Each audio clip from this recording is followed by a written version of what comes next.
Mega Center, no? Yes po, ma'am. Jonathan Ventura. Training and capabilities. So, question number 1. Saan bansa galing ang Faultless? Okay po. Ang Faultless po ay galing sa bansang Taiwan na ang company ay Fuxing. Ito ay isang malaking company na paggawaan ng mga lock set door at mga door set. Yun. Ano ang warranty para sa mekanismo ng lock set?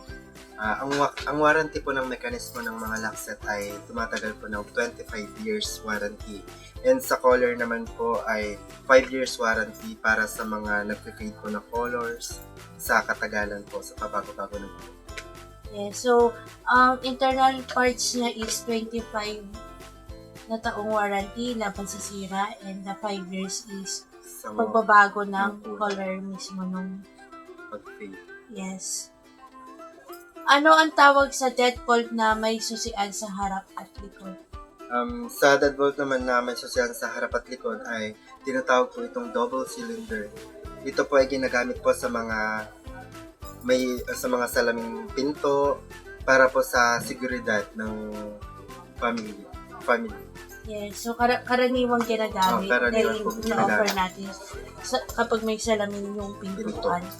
So, saan tamang nilalagay ang mga entrance snap set or lever set? Kalimitan pong ginagamit ito sa mga bedrooms, sa mga front door po. Karaniwang front door. So, primero tayo, ayan, turo mo na. Ano ang waterproofing na magandang gamitin ang pangpubong sa bahay?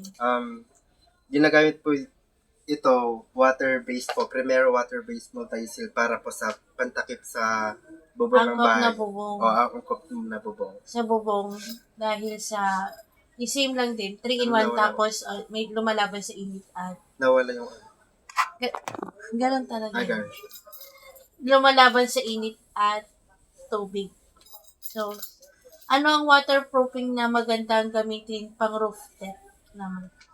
Ito ma'am, Primero Protect po, waterproofing membrane. Ginagamit po sa mga rooftop, sa mga Yun, basement. na-expose sa araw at Yes ulan. po. Wala ka pa din. Ano ang waterproofing na magandang gamitin para sa mga high-rise building? Sa mga high-rise building naman po, ginagamit po ang Primero Pro Bituminous membrane po. Dahil dito po ay lumalaban po siya sa init at ulan sa mga Yes. tubig. So, matibay siya Matibay po siya. sa Ganito. init at tubig. Sa Bronco naman tayo. Yes, ma'am. Unin mo na lang. ano ang kulay para sa, ano ang kailangan gamitin para sa kulay, para sa mga bagong kulay. yes, bagong kulay na kahoy?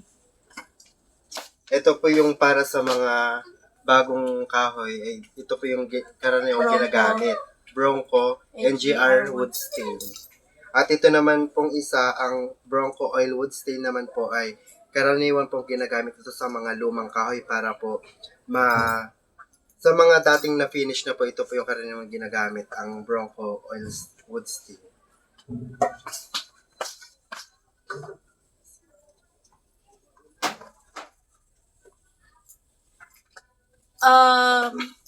Ano ang pintura at waterproofing para sa konkretong pader? Okay po.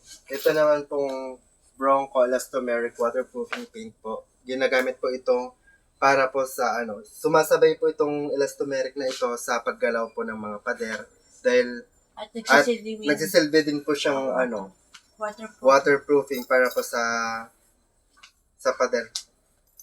Ano ang pintura sa sahig para hindi madulas? Okay, para po naman sa sahig ay ang Bronco Rubberized Floor Coating naman po para po hindi po siya madulas at para iwas insidente na din po.